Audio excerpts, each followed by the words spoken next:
Good morning, Team Alabama. Please join me in reading The Hunger Games. We are on page 267. Already, between the sunlight and the rocks in the warm water, I put in the meat and the roots, swapping in fresh rocks, and go find something green to spice it up a little. Before long, I discover a tuft of chives growing at the base of some rocks. Perfect! I chop them very fine and add them to the pot and switch out the roots or the rocks again and put on the lid and let the whole thing stew. I've seen very few signs of game around, but I don't feel comfortable leaving PETA alone while I hunt. So I rig half a dozen snares and hope that I get lucky. I wonder about the other tributes and how they're managing now that their main source of food has been blown up. At least 3 of them, Cato, Clove, and Foxface, had been relying on it. Probably not Thresh, though. I've got a feeling that he must share some of Rue's knowledge on how to feed yourself from the earth. Are they fighting each other? Looking for us? Maybe one of them has located us and is just waiting for the right moment to attack. The idea sends me back to the cave. PETA stretched out on top of the sleeping bag in the shade of the rocks. Although he brightens a bit when I come in, it's clear he feels miserable. I put cool cloths on his head, but they warm up almost as soon as they touch his skin. Do you want anything, I ask? No, he says, thank you. Wait, yes, tell me a story. A story? What about? I say. I am not much for storytelling. It's kind of like singing, but once in a while Prim wheedles one out of me. Something happy. Tell me about the happiest day you can remember, says PETA. Something between a sigh and a huff of exasperation leaves my mouth. A happy story? This will require a lot more effort than the soup. I rack my brains for good memories. Most of them involve Gale and me out hunting, and somehow I don't think these will play well with either PETA or the audience. That leaves Prim. Did I ever tell you about how I got Prim's goat, I ask. PETA shakes his head and looks at me expectantly, so I begin, but carefully, because my words are going out all over Pan Am. And while people have no doubt put 2 and 2 together that I hunt illegally, I don't want to hurt Gale or Greasy Say or the butcher or even the peacekeepers back at home, who are my customers, but publicly announcing they're breaking the law too. Here's the real story on how I got the money for Prim's goat. Lady, it was a Friday evening, the day before Prim's 10th birthday in late May. I wanted to get enough to trade for a present for Prim, maybe some new cloth for a dress or a hairbrush. Our snares had done well enough and the woods were flush with greens, but this was really no more than our average Friday night haul. I was disappointed as we headed back, even though Gale said we'd be sure to do better tomorrow. We were resting a moment by the stream when we saw him, a young buck, probably a yearling by his size. His antlers were just growing in, still small and coated in velvet, poised to run by, unsure of us, unfamiliar with humans, beautiful. Less beautiful perhaps than the 2 arrows caught him, one in the neck and the other in the chest. Gale and I had shot at the same time. The buck tried to run but stumbled, and Gale's knife slit his throat before he knew what had happened. Momentarily I felt a pang at killing something so fresh and innocent. And then my stomach rumbled at the thought of all that fresh and innocent meat. A deer? Gale and I have only brought down 3 in all. The first one a doe that had an injured her leg somehow, and almost didn't count. But we knew from the experience not to go dragging the carcass into the hob. It had caused chaos with people bidding on parts and actually trying to hack off pieces together themselves. Greasy Say had intervened and sent us with our deer to the butcher, but not before it had been badly damaged, hunks of meat taken and the hide riddled with holes. Although everybody paid up fairly, it had lowered the value of the kill. This time, we waited until dark fell and slipped under the hole in the fence close to the butcher.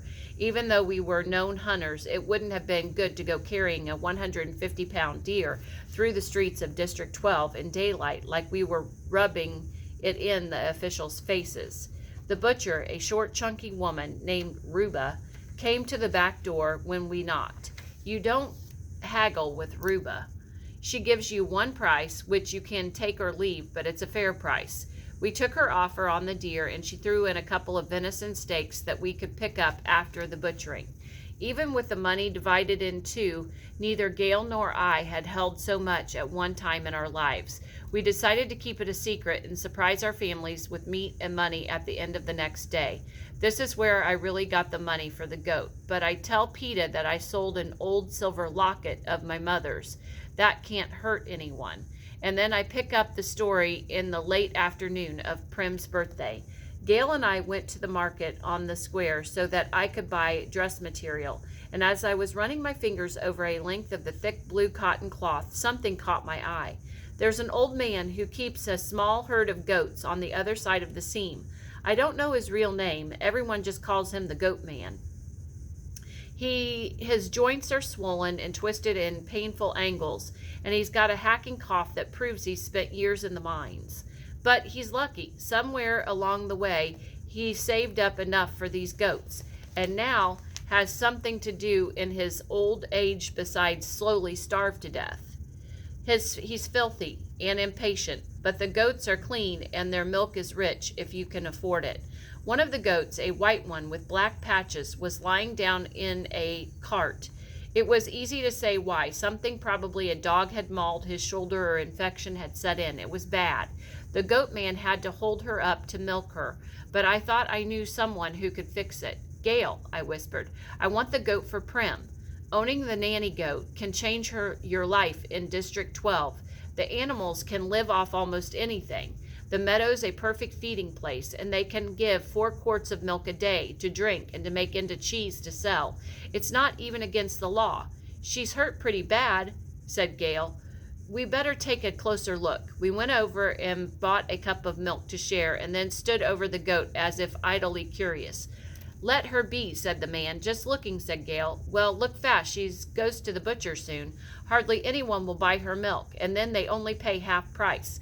What's the butcher giving for her? I asked. The man shrugged. Hang around and see. I turned and saw Ruba coming across the square towards us. Lucky thing you showed up, said the Goat Man when she arrived. Girl's got her eye on your goat. Not if she's spoken for, I said carelessly. Ruba looked me up and down and then frowned at the goat. She's not. Look at the shoulder. Bet you half the carcass will be too rotten for even sausage. What? Said the Goat Man. We had a deal. We had a deal on an animal with a few teeth marks. Not that thing. Sell her to the girl, if she's stupid enough to take her, said Ruba. As she marched off, I caught her wink. The Goat Man was mad, but he still wanted that goat off his hands. It took us half an hour to agree on a price. Quite a crowd had gathered by then to hand out opinions. It was an excellent deal if the goat lived. I'd have been robbed if she died. People took sides in the argument, but I took the goat. Gail offered to carry her. I think he wanted to see the look on Prim's face as much as I did. In a moment of complete giddiness, I bought a pink ribbon and tied it around her neck. Then we hurried back to my house. You should have seen Prim's reaction when we walked in with that goat. Remember, this is a girl who wept to save that awful old cat, Buttercup. She was so excited she started crying and laughing all at once. My mother was less sure, seeing the injury, but the pair of them went to work on it, grinding up herbs and coaxing brews down the animal's throat. They sound like you, says PETA. I had almost forgotten he was there. Oh no, PETA, they work magic. That thing couldn't have died if it had tried, I say. But then I bite my tongue, realizing what they must sound like to PETA, who is dying, in my incompetent hands. Don't worry, I'm not trying, he jokes. Finish the story. Well, that's it. Only I remember that night, Prim insisted on sleeping with Lady on a blanket next to the fire, and just before they drifted off, the goat licked her cheek, like it was giving her a good-night kiss or something, I say. It was already mad about her. Was it still wearing the pink ribbon, he asks. I think so, I say. Why? I'm just trying to get a picture, he says thoughtfully. I can see why that day made you happy. Well, I knew that goat would be a little gold mine, I say. Yes, of course, I was referring to that, not the lasting joy that you gave your sister you loved so much that you took her place in the reaping, says PETA dryly. The goat has paid for itself several times over, I say in a superior tone. Well, it wouldn't dare do anything else after you saved its life, says PETA. I intend to do the same thing. Really? What did you cost me again? I ask. A lot of trouble. Don't worry, you'll get it all back, he says. You're not making sense, I say, and I test his forehead. The fever's going nowhere but up. You're a little cooler, though. The sound of the trumpets startle me. I'm on my feet and at the mouth of the cave in a flash, not wanting to miss a syllable. It's my new best friend, Claudius Templesmith, and as I expected, he's inviting us to a feast. Well, we're not that hungry, and I actually wave his offer off in indifference when he says, Now hold on, some of you may already be declining my invitation, but this is no ordinary feast. Each of you needs something desperately. I do need something desperately, something to heal PETA's leg. Each of you will find that something in a backpack marked with your district number at the cornucopia at dawn. Think hard about refusing to show up. For some of you, this will be your last chance, says Claudius. There's nothing else, just his words hanging in the air. I jump as PETA grips my shoulder from behind. No, he says, you're not risking your life for me. Who said I was? I say. So you're not going, he asks. Of course I'm not going. Give me some credit. Do you think that I'm running straight into some free-for-all against Cato and Clove and Thresh? Don't be stupid. I say, helping him back to bed. I'll let them fight it out. We'll see who's in the sky tomorrow night, and work out a plan from there. You're such a bad liar, Katniss. I don't know how you've survived this long. He begins to mimic me. I knew that goat would be a little gold mine. You're a little cooler, though. Of course, I'm not going. He shakes his head. Never gamble at cards. You'll lose your last coin, he says. Anger flushes my face. All right, I am going, and you can't stop me. I can follow you, at least part way. I may not make it to the cornucopia, but I am yelling your name. I bet someone can find me, and then I'll be dead for sure, he says. You won't get 100 yards from here on that leg, I say. Then I'll drag myself, says PETA. You go, and I'm going too. He's just stubborn enough and maybe just strong enough to do it. Come howling after me in the woods. Even if a tribute doesn't find him, something else might. He can't defend himself. I'll probably have to wall him up in the cave just to go myself. And who knows what's the exertion will do to him. What am I supposed to do? Sit here and watch you die, I say? He must know that's not an option, that the audience would hate me. And frankly, I would hate myself too if I didn't even try. I won't die. I promise. If you promise not to go, he says. We're at something of a stalemate. I know. I can't argue him out of this one, so I don't try. I pretend, reluctantly, to go along. And then you have to do what I say. Drink your water, wake me when I tell you, and eat every bite of the soup, no matter how disgusting it is. I snap at him. Agreed. Is it ready, he asks. Wait here, I say. The air's gone cold, even though the sun's still up. I'm right about the game makers messing with the temperature. I wonder if the thing someone needs desperately is a good blanket. The soup is still nice and warm in its iron pot and actually doesn't taste too bad. PETA eats without complaint and even scraping out the pot to show his enthusiasm. He rambles on about how delicious it is, which should be encouraging if you don't know what fever does to people. He's like listening to Haymitch before the alcohol has soaked him into incoherence. I give him another dose of fever medicine before he goes off his head completely. And as I go down to the stream to wash up, all I can think of is that he is going to die if I don't get to that feast. I'll keep him going for a day or two, and then the infection will reach his heart and his brain and his lungs, and he'll be gone. And I'll be here all alone, waiting for the others. I'm so lost in thought that I almost miss the parachute, even though it floats right by me. And then I spring after it, yanking it from the water, tearing off the silver fabric to retrieve the vial. Haymitch has done it. He's gotten the medicine, and I don't know how, persuaded some gaggle of romantic fools to sell their jewels, and I can save PETA. It's such a tiny vial, though. It must be very strong to cure someone as ill as PETA. A ripple of doubt runs through me. I uncork the vial and take a deep sniff. My spirits fall at the sickly sweet scent, just to be sure. I place the drop on the tip of my tongue. There's no question. It's sleep syrup. It's common medicine in District 12. Cheap as medicine goes, but very addictive. Almost everyone's had a dose of it at one time or another. We have some in the bottle at home. My mother gives it to the hysterical patients to knock them out, to stitch them up, a bad wound, or quiet their minds, or just to help someone in pain get through the night. It only takes a little. A vial this size could knock PETA out for a full day. But what good is that? I'm so furious I'm about to throw Haymitch's last offering into the stream when it hits me. A full day?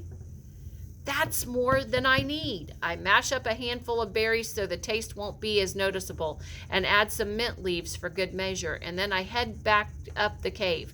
I brought you a treat. I found a new batch of berries a little further downstream. PETA opens his mouth for the first bite without hesitation. He swallows and then frowns slightly. That's very sweet. Yes, they're sugar berries. My mother makes jam from them. Haven't you ever had them before? I say, poking the next spoonful in his mouth. No, he says, almost puzzled. But they taste familiar. Sugar berries? Well, you can't get them in the market much. They only grow wild, I say. Another mouthful goes down. Just one more to go. They're sweet as syrup, he says, taking a last spoonful. Syrup. And his eyes widen as he realizes the truth.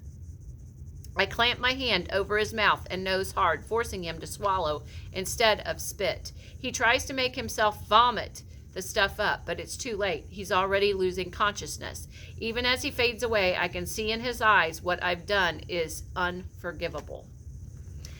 I sit back on my heels and look at him with a mixture of sadness and satisfaction.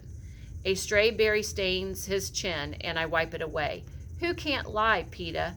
I say, even though he can't hear me. It doesn't matter. The rest of Pan Am can. Okay, that's the end of chapter 20. Please go ahead and add to your facts, and we will start chapter 21 tomorrow. Make sure you're adding to your vocab also and your questions. What happens to Katniss? Does she get what they need?